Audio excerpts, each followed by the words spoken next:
अब हमारा next question है, if moisture content of solid on dry basis is x then the same on wet basis. Moisture content को always टू basis पे define किया जाता है, एक तो ड्राई बेसिस और दूसरा वेट बेसिस। ठीक है, ड्राई बेसिस पे जब भी हम मॉइस्चर कंटेंट की बात करते हैं तो moisture present per unit dry solid. ठीक है, और जब हम वेट बेसिस पे बात करते हैं तो moisture present per unit weight solid. मतलब दो कंटेंट होते हैं हमारे, दो बेसिस होते हैं। ड्राई बेसिस पे हम बात करेंगे किसी भी सॉलिड के अंदर, मान लेते हैं कि एक्स केजी मॉइस्चर है, माना हमने कि कोई सॉलिड है उसके अंदर एक्स केजी मॉइस्चर है। ठीक है, और हमने मान लिया कि ये जो सॉलिड था इसका जो मान है वो 1 किलो सॉलिड में x किलो मॉइस्चर कंटेंट है, तो टोटल वजन हो जाता है 1 + x। ठीक है, और केवल सॉलिड, अगर ड्राई सॉलिड की बात करो तो वो हमारा केवल कितना बनेगा, 1 kg बनेगा। तो यहाँ दो बेसिस पे मॉइस्चर कंटेंट की बात की जाती है, एक तो वेट बेसिस, ड्राई बेसिस। जब हम वेट बेसिस की बात करेंगे तो वेट बेसिस पे moisture present per unit weight basis, यानी x/1 + x हो जाएगा। मतलब टोटल अमाउंट लेना है, मॉइस्चर भी लेना है और साथ में सॉलिड भी लेना है। लेकिन जब हम ड्राई बेसिस की बात करेंगे तो केवल हमें मॉइस्चर का रिस्पेक्ट किसके साथ लेना है, केवल ड्राई बेसिस, केवल सॉलिड के साथ, ड्राई सॉलिड के साथ। तो ड्राई सॉलिड यहाँ कितना है, 1 किलो है, तो ये हो जाएगा x/1। ठीक है, तो अब हम अपने सवाल पे ध्यान देते हैं। क्वेश्चन ये है कि if moisture content of solid on dry basis is x then the same on wet basis. तो वेट बेसिस पे क्या हो जाएगा, x/1 + x। ठीक है, 1 क्या है यहाँ पर, ड्राई सॉलिड है, और x क्या है, सॉलिड के अंदर उपस्थित मॉइस्चर की मात्रा है। तो moisture divide by total weight solid. Wet basis पे हो रहा है तो वेट सॉलिड का सापेक्ष लेना है, ड्राई बेसिस पे पूछेगा तो ड्राई सॉलिड का सापेक्ष लेना है। ठीक है, तो इस तरीके से हमें यहाँ पर ये डिफाइन कर लेना है। नेक्स्ट क्वेश्चन है, moisture content of a substance when at equilibrium with a given partial pressure of the vapour is called the moisture. यहाँ पर इक्विलिब्रियम के नाम आ रहा है।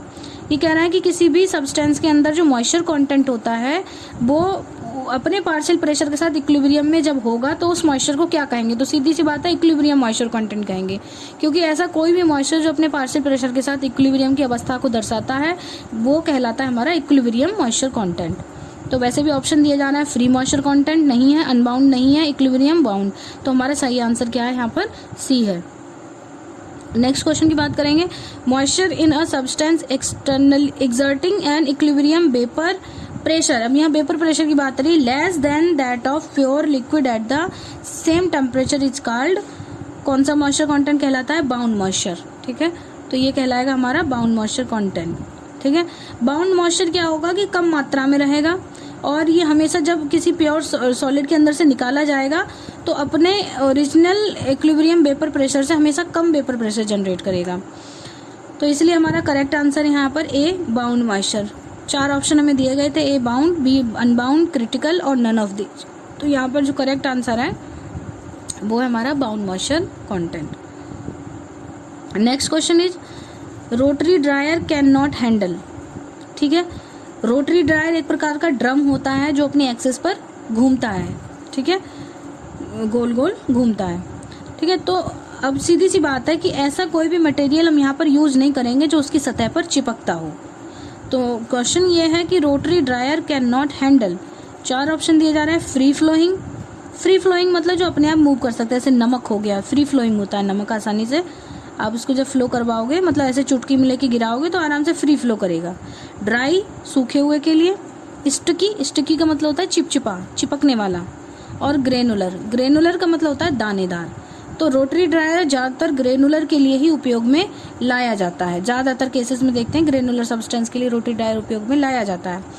लेकिन अब हमें ध्यान देना है कि कैसा मटेरियल, मतलब इनमें से कौन सा ऑप्शन गलत है जो कि रोटरी ड्रायर के लिए उपयोग में नहीं लाया जा सकता है। क्योंकि रोटरी ड्रायर अपने एक्सेस पे घूम रहा है, इस तरीके से सर्कुलर घूमता है, ये ऐसे ऐसे मूव करता है क्लॉकवाइज डायरेक्शन में या एंटी क्लॉक, जैसे भी इसका मैनर डिसाइडेड किया है। जैसे मोटर घूम रही है, शाफ्ट घूम रही है, उसी हिसाब से ये भी घूमता है। ठीक है, तो अब ऐसा मटेरियल यूज नहीं कर सकते यहाँ पर जो कि चिपकने वाला हो, यानी कि इसके सरफेस में चिपक जाएगा। तो sticky material is can not handle through the rotary dryer. So correct answer is sticky. Sticky मानी चिपचिपा मटेरियल हम रोटरी ड्रायर के अंदर नहीं सुखा सकते हैं, चिपक जाएगा, उसको फिर स्क्रैप आउट करने में बहुत दिक्कत हो जाएगी। फ्री फ्लोइंग को भी आप कर सकते हो, सुखा सकते हो। ड्राई तो ड्राई मटेरियल तो मतलब सूखा हुआ है, सिखाने की ज़रूरत ही क्या है। और ग्रैनुलर तो यूज़ किया ही जाता है, रोटरी ड्रायर में हमेशा ग्रैनुलर मटेरियल को यूज़ किया जाता है, ठीक है। So sticky material can not be handled. Now the next question is moisture in a solid exerting an equilibrium vapor pressure equal to that of a pure liquid at the same temperature is called moisture। यहाँ पर equal भी बोल सकता है और greater than भी बोल सकता है। तो वह कौन सा मॉइस्चर कंटेंट होता है? Bound moisture, sorry unbound. Bound तो हमेशा कम वेपर प्रेशर जनरेट करता है, अनबाउंड ऐसा होता है जो हाई मतलब ज़्यादा या बराबर अपने वेपर प्रेशर के जनरेट करेगा प्रेशर, ठीक है। तो ऑप्शन हमें दिए होते हैं, एक अनबाउंड है, बी में क्रिटिकल है, सी में फ्री है और डी में बाउंड है।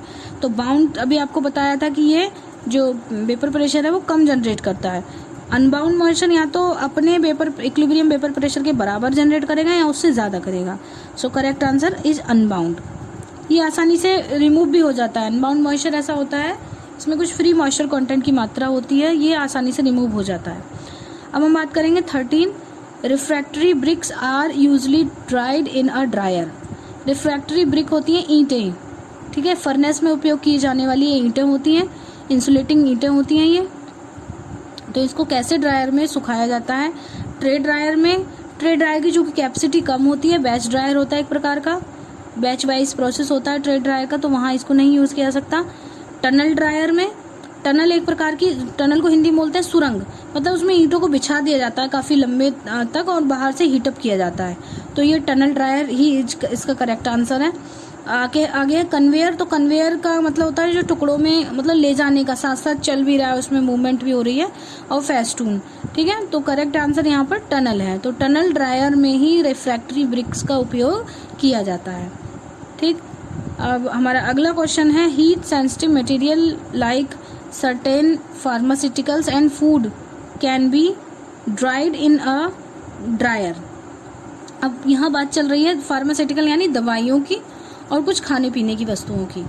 तो ज़्यादातर ऐसा देखा गया है कि फार्मास्यूटिकल यानी दवाइयों को हम कभी भी हाई टेम्परेचर पे ड्राई नहीं कर सकते हैं, और बहुत सारी फूड खाने पीने की ऐसी चीज़ें होती हैं जिनको हम हाई टेम्परेचर पे कभी भी ड्राई अप नहीं कर सकते क्योंकि वो ख़राब हो जाएंगी या जल जाएंगी।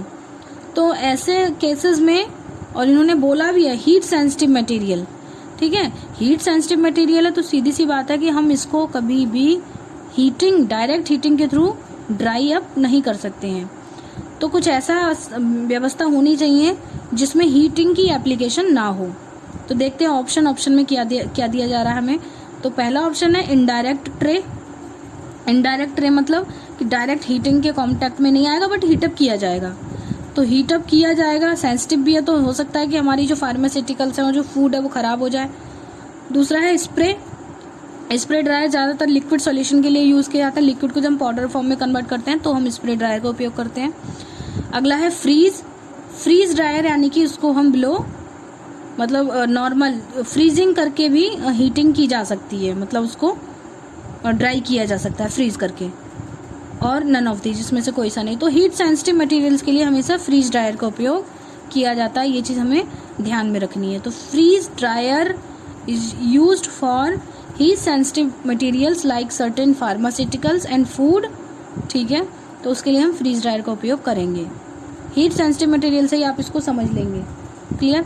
अब हमारा नेक्स्ट क्वेश्चन है, लास्ट वन है ये, dryers widely used in textile industry as. कपड़ा उद्योग में ऐसा कौन सा ड्रायर है जिसका उपयोग किया जाता है? तो हमारे पास 4 ऑप्शन है, फेस्टून, सिलेंडर, कन्वेयर या टनल, ठीक है। तो यहाँ पर जो करेक्ट आंसर है वो हमारा फेस्टून है। फेस्टून ड्रायर बहुत अधिक प्रचलित है आजकल, और इस ड्रायर का उपयोग टेक्सटाइल इंडस्ट्री में, यार्न इंडस्ट्री में किया जाता है, ठीक है। एफिशिएंसी इसकी अच्छी होती है, ये लगभग 80 to 85% एफिशिएंसी के साथ ड्राइंग करता है। The percent recovery of drawing is very good in festoon dryers. और बाकी इसमें जो ऑप्शन है सिलेंडर और कन्वेयर और टनल। एक चीज़ और है कि टेक्सटाइल इंडस्ट्री में सिलेंड्रिकल ड्रायर्स का भी उपयोग किया जा सकता है, बट सिलेंड्रिकल ड्रायर जो होते हैं वो उतनी अच्छी एफिशिएंसी के साथ वर्क नहीं करते हैं जितनी अच्छी एफिशिएंसी के साथ फेस्टून ड्रायर करते हैं। सो बेसिकली यहाँ पर हमारा जो करेक्ट आंसर था वो फेस्टून था, हम फेस्टून को टिक कर देंगे। इस तरीके से हमने आज की अपनी MCQ for mass transfer operation complete कर ली है। तो आप भी अपना समय से तैयारी करें। Thank you so much.